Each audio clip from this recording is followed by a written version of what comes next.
Assalamualaikum warahmatullahi wabarakatuh. Saya perwakilan dari kelompok selanjutnya dalam mata pelajaran Hikmatut Tasyri' yang diampu oleh dosen Bapak Muhsin Arumawan akan mempresentasikan mengenai salah satu tema dalam mapel tersebut, yakni temanya adalah Asrarul Ahkam atau rahasia-rahasia hukum. Sebelum itu saya perkenalkan anggota kelompok saya, yaitu yang pertama saya sendiri atas nama Gusnafi Unur Hasan dengan NIM 19110048 dan teman saya yang bernama Dot Direksi Saputra dengan NIM 19110216. Lanjut. Nah, dalam presentasi yang kami akan sampaikan ini akan membahas 4 subtema bahasan, yaitu yang pertama mengenai bahasan pengertian Asrarul Ahkam, yang kedua adalah metode penggalian hukum, yang ketiga mengenai aspek-aspek dalam Asrarul Ahkam, yang terakhir atau yang keempat adalah wilayah atau cakupan pembahasan hukum Asrarul Ahkam. Memasuki pada subbahasan yang pertama, yakni mengenai pengertian Asrarul Ahkam. Ulama itu mendefinisikan Asrarul Ahkam itu terdiri dari 2 kata, yakni asrarun dan kata ahkam. Asrarun itu merupakan kata jamak dari kata sirrun yang berarti rahasia, sedangkan ahkam merupakan kata jamak dari kata hukmun yang berarti hukum.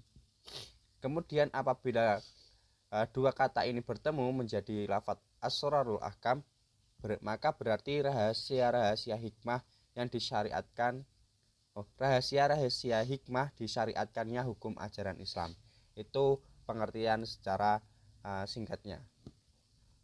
Jadi dalam pembahasan Asrarul Ahkam ini nantinya akan diinfokan atau diberitahukan atau membahas mengenai rahasia-rahasia hikmah-hikmah lembut dari disyariatkannya hukum dalam ajaran Islam. Kenapa ini diwajibkan, kenapa ini disunahkan, kenapa ini dianjurkan, kenapa ini diperintah, kenapa kok dilarang. Nah, itu akan dibahas dalam Asrarul Ahkam, begitu. Kemudian pendapat ulama mengenai Asrarul Ahkam. Ternyata dalam Asrarul Ahkam itu terdapat perbedaan dari para ulama. Ada 2 pendapat, yaitu yang pertama tidak diperbolehkannya seorang muslim mengungkapkan hikmah atau ilat hukum, tidak boleh juga mendasarkan hukum kepada ilat dan hikmah tersebut. Jadi ulama yang berpendapat seperti ini itu menganggap Allah itu membebani para hamba atau mukallaf seperti kita ini dengan apa yang Allah kehendaki, baik itu mengandung hikmah ataupun tidak. Jadi ulama ini berpendapat Allah itu kan yang berkehendak. Jadi Allah lah yang berkuasa atas kita. Jadi memerintahkan sesuatu atau melarang sesuatu itu ya kuasa Allah, ya kehendak Allah. Jadi nggak perlu hikmah atau yang lainnya di dalamnya. Ya kita sebagai mukallaf atau yang terbebani, yang dibebani ya manut wae gitu. Nggak usah terlalu banyak pembahasan mengenai hikmah-hikmahnya, begitu menurut pendapat ulama yang ini. Kemudian pendapat yang kedua yaitu setiap perbuatan mukallaf yang disyariatkan Allah itu mengandung hikmahnya, mempunyai hukum dan disertai rahasia-rahasia yang harus kita mengungkapkannya. Hanya saja hikmah itu ada yang dapat dicapai oleh daya pikir manusia dan ada yang tidak dapat dicapai oleh daya pikir manusia karena keterbatasan pemikiran gitu. Ulama yang kedua ini menganggap bahwa apa yang diperintahkan Allah, apa yang dilarang Allah itu pasti memiliki hikmah-hikmah tersendiri. Kenapa kok bisa diperintah, kenapa kok dilarang, itu ada hikmah-hikmahnya ya. Tapi ada hikmah yang dapat dicapai oleh daya pikir manusia, ada pula yang hikmah-hikmah yang sangat sulit dicapai oleh pemikiran dari manusia. Kemudian dalam pembahasan Asrarul Ahkam ini ada 2 hal penting yang jangan sampai dilupakan oleh seorang yang ingin mencari asrarul ahkam atau rahasia-rahasia hikmahnya. Yaitu yang pertama, apabila menemui atau menghadapi kewajiban agama, ayat-ayatnya membahas kewajiban agama khususnya dalam bidang ibadah, bidang vertikal, hubungan hamba dengan Tuhannya, jangan mengatakan bahwa kewajiban agama perlu dilaksanakan karena untuk perbaikan jiwa atau untuk yang lainnya. Kenapa kok bisa jangan sampai dilaksanakan untuk itu? Kan apabila jiwa itu sudah baik, maka ia akan berpendapat ibadah bukanlah hal yang penting lagi. Atau mungkin tujuan untuk sholat untuk sehat. Kan ada yang mengatakan orang itu sholat itu adalah senam ya, karena dengan sholat itu memperlancar aliran darah. Nah, apabila orang bertujuan seperti itu dalam sholatnya, maka ketika aliran darahnya itu sudah lancar, sudah sehat dalam tubuhnya, maka ia akan menganggap sholat itu tidak penting lagi gitu. Jadi hati-hati dalam menghadapi kewajiban agama, khususnya dalam ayat yang membahas tentang ibadah. Kemudian yang kedua, yakni berhati-hati apabila menemui suatu ilat hukum yang nampak tidak jelas ya. Maksudnya jangan cepat-cepat meninggalkan hukum syariat hanya karena ilat hukumnya itu tidak jelas. Pembahasan ilat nanti akan kami sampaikan dalam slide selanjutnya. Ilat itu adalah, ada yang mengartikan dasar penetapan suatu hukum. Jadi adanya hukum pasti adanya ilat, tidak adanya ilat maka tidak adanya hukum. Nah, ada ulama yang berpendapat seperti itu. Jadi ada yang disebutkan dalam nas dalil hukum itu dengan jelas, ada pula yang tidak jelas. Nah, dalam menghadapi ilat yang tidak jelas ini harus hati-hati. Jangan cepat-cepat langsung meninggalkan hukumnya. Ilatnya tidak jelas langsung sampai tinggalkan, itu tidak boleh. Jangan sampai seperti itu. Harus ditelusuri, dianalisis sampai matang sehingga hukum tersebut itu lebih baik dilakukan atau ditinggalkan. Jangan cepat-cepat meninggalkannya ya. Kemudian pembahasan yang kedua yakni mengenai metode penggalian hukum. Metode-metode yang digunakan untuk mengungkapkan asrarul ahkam ini. Metode yang pertama yakni metode ta'lili atau qiyasi. Metode ini digunakan untuk menemukan rahasia-rahasia hikmah disyariatkannya hukum Islam dengan melihat ilat pada hukum tersebut ya. Ilat itu adalah suatu sifat lahir yang menetapkan suatu hukum ya. Seperti yang saya sampaikan tadi, ilat itu bisa dikatakan adalah dasar penetapan kenapa kok hukum tersebut itu disyariatkan, diberlakukan, ditetapkan gitu. Jadi adanya ilat itu menuntut adanya hukum. Tidak adanya ilat maka tidak ada hukum begitu. Kemudian bagaimana pendapat ulama mengenai ilat ini? Ulama usul fikih itu mendefinisikan ilat adalah suatu sifat khas yang dipandang sebagai dasar dalam penetapan hukum. Ulama yang mengakui ilat, maka ia juga meyakini adanya qiyas di dalam dalil suatu hukum. Ternyata penggunaan metode taklili atau ilat ini terdapat perbedaan ulama. Ada ulama yang membolehkan, ada yang ulama sedang-sedang membolehkan, juga tidak, ada yang tidak membolehkan. Yang pertama itu ada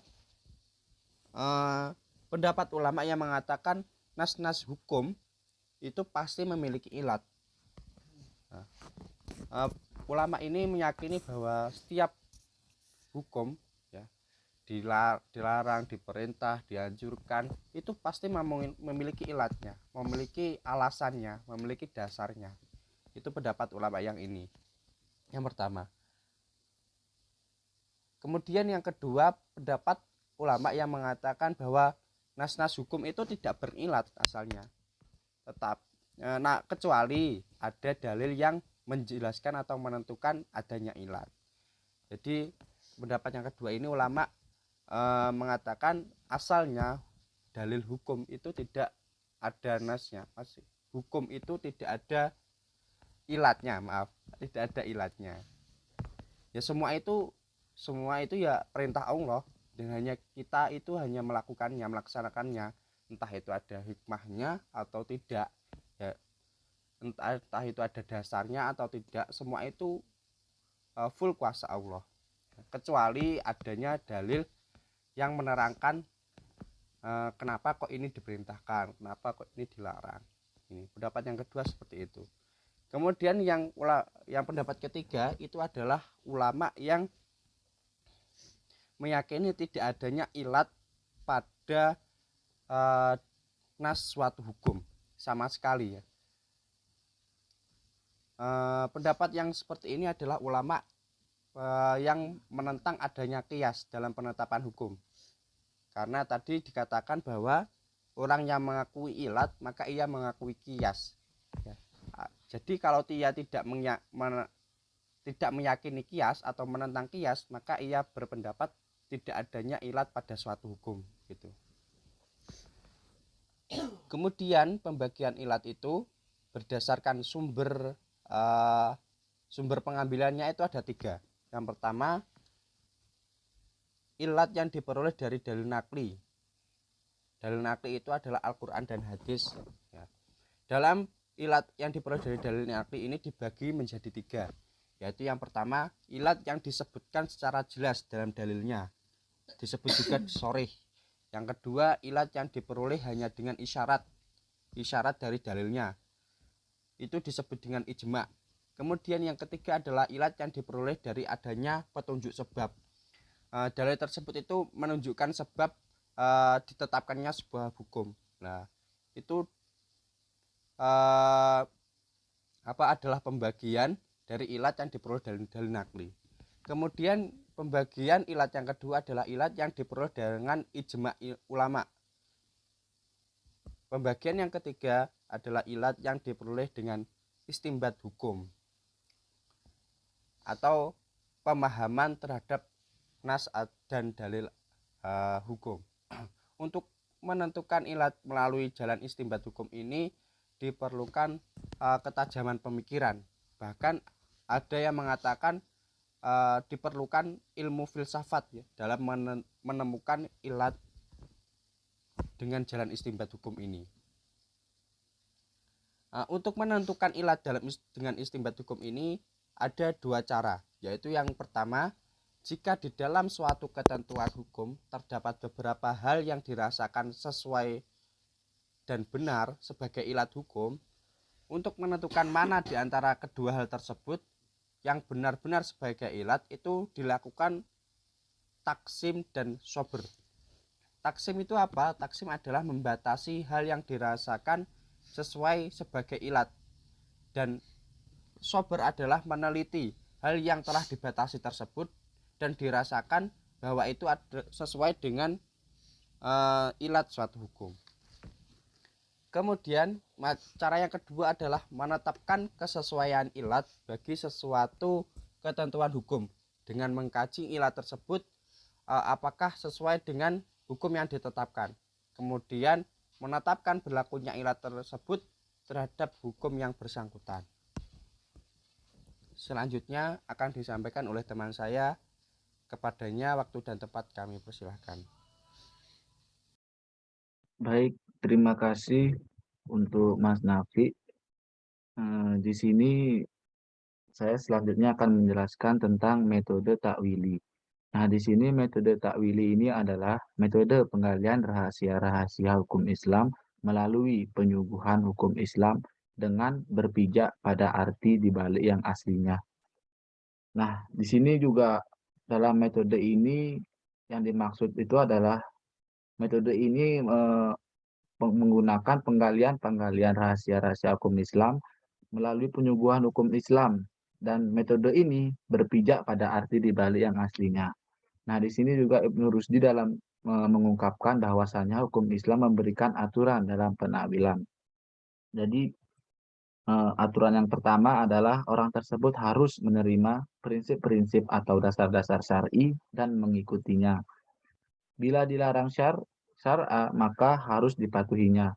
Dan yang kedua adalah orang yang berhak mengadakan penakwilan hanyalah golongan filosof saja, bahkan filosof-filosof tertentu saja. Takwil tidak boleh dipergunakan ulama, fikih, atau ulama mutakallimin. Dan yang ketiga adalah hasil penakwilan hanya dapat dikemukakan kepada golongan pemakai kias burhani atau orang-orang filosof, bukan untuk orang awam yang tidak memahami penakwilan. Dan yang terakhir adalah hukum syar. Hukum syara dibagi 3 bagian.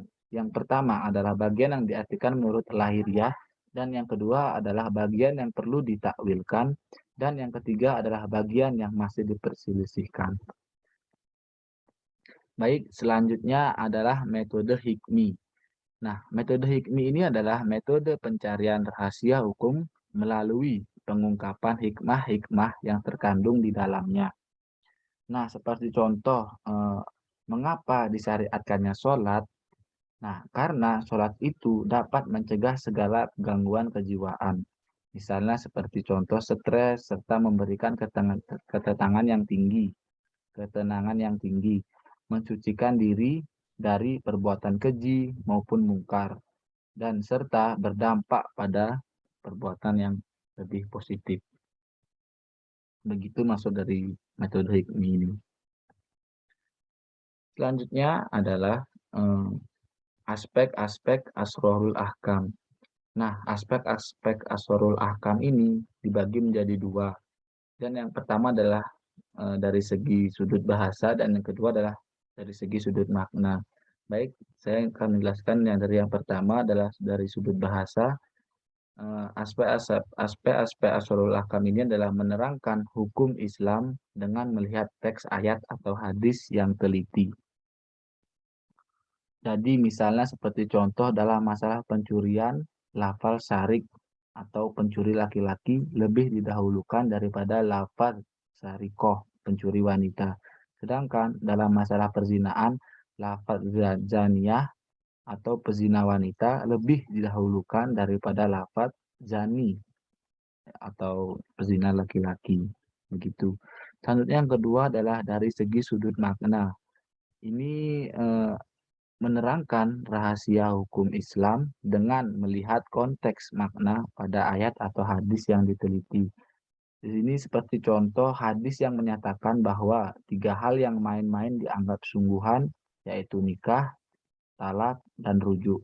Nah, hal itu juga disyariatkan agar seorang tidak membiasakan main-main dalam hal yang sakral, sehingga ia harus berhati-hati dalam menentukan sikap, apalagi masalah talak. Karena talak merupakan pengkhianatan jiwa yang semula disepakati bersama, begitu. Nah, contoh lainnya juga bisa dilihat dari pada hukum akidah Islam yang ditetapkan dengan hikmah mempersatukan kerukunan yang merata pada masyarakat, dan untuk menguji tingkat keimanan pada mukallaf untuk menumbuhkan rasa takut kepada kekuatan yang harus dirasakan oleh hati, begitu. Nah, yang terakhir adalah wilayah pembahasan hukum asyarul ahkam. Nah, di sini menurut Ibnu Rusdi, asyarul ahkam itu hanya berlaku bagi hukum-hukum amaliyah, lahiriah, belum sampai pada akidah. Nah, kenapa? Karena hukum akidah ini diharuskan memakai dalil-dalil yang qot'i, yang tidak dipertentangkan, baik dari golongan orang-orang yang tinggi ilmunya maupun orang yang awam. Nah, sedangkan hukum amali lahiriah dapat dikembangkan melalui metode-metode baik metode kias, takwili maupun menerangkan hikmah-hikmah yang dicapai walaupun setiap ulama berbeda hasil yang diperoleh dalam mengungkapkan rahasia hukum tersebut. Nah, mungkin sekian yang bisa saya jelaskan, kurang lebihnya mohon maaf. Assalamualaikum warahmatullahi wabarakatuh.